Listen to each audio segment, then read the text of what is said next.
যখন ব্রাজিলে গোল খাইছিল যে এত খারাপ লাগছে যে আমার মুখের যে জবান ছিল জবানটাই বন্ধ হয়ে গেছিলো। আর তখন আমার আশেপাশে কিছু আর্জেন্টিনা সমর্থনরা ছিল। হ্যাঁ, ওরা আমার গেঞ্জি ধরে টানে আসা করছে, আমাকে গুকালার বলছে, আমাকে বলছে চেবে না কয়, মানে যা যা মন চায় ওটাই বলছে। তখন আমি মুখ বন্ধ করে আমি খালি শুনতে আসি, ওরা যে বলুক, ওরা সময় হয়তো আসছে, ওরা বলতে আসে।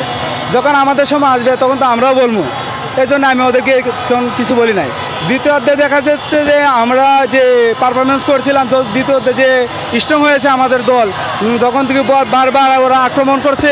এই আক্রমণের পরপর যখন আমরা দেখলাম খেলার মধ্যে একটা গোল হয়ে গেল, তখন আমার মনে এত আনন্দ হচ্ছে যে আমি যেন জয় হয়ে যাচ্ছি, এমন একটা অবস্থা। তখন আমার মনে অনেক আনন্দ আসছিল। তারপরে যখন খেলার শেষ পর্যায়ে যখন আরেকটা গোল হয়ে গেছে, ব্রাজিলে যখন আরেকটা গোল দিছে, তখন যে এত আনন্দ উপভোগ করছিলাম যা আপনাদেরকে বলে আমি বোঝাতে পারবো না।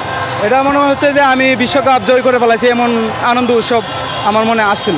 হেরে গেলে হয়তো আজকে আমাকে বাসার মধ্যে জায়গা দিত না, কারণ আমি যে বাসাতে আছি ওই বাসাতে সবাই আর্জেন্টিনা সমর্থন, আমার বন্ধুবান্ধব যারা আছে সবাই আর্জেন্টিনা সমর্থন। শুধু এই বাসার মধ্যে আমি একাই ব্রাজিল, আর ওদেরকে জিত দেখাই আমি ওই বেশে আমি এখানে আসা উদ্দেশ্য কি।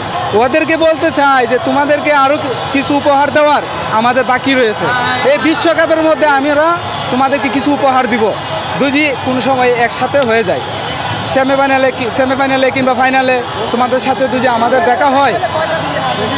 কয়টা মূলত ওরা তো ভালো খেলে, আর্জেন্টিনাও ভালো খেলে, হ্যাঁ আমরা ব্রাজিলও অনেক ভালো খেলি। সময় লড়াই হলে তো আর বেশি গোল হয় না, তো আমরা 3-1 গোলে জিতবো। ইউএফটি ফার্স্টের সাথে ট্রেড করুন যে কোনো জায়গা থেকে, ক্যাম্পাসে ক্লাসের ফাঁকে, ঢাকার জ্যামে বসে কিংবা ঘরে বসে। ট্রেডিং এখন হাতের মুঠোয়, তাই ট্রেড করুন যখন খুশি যেখানে খুশি।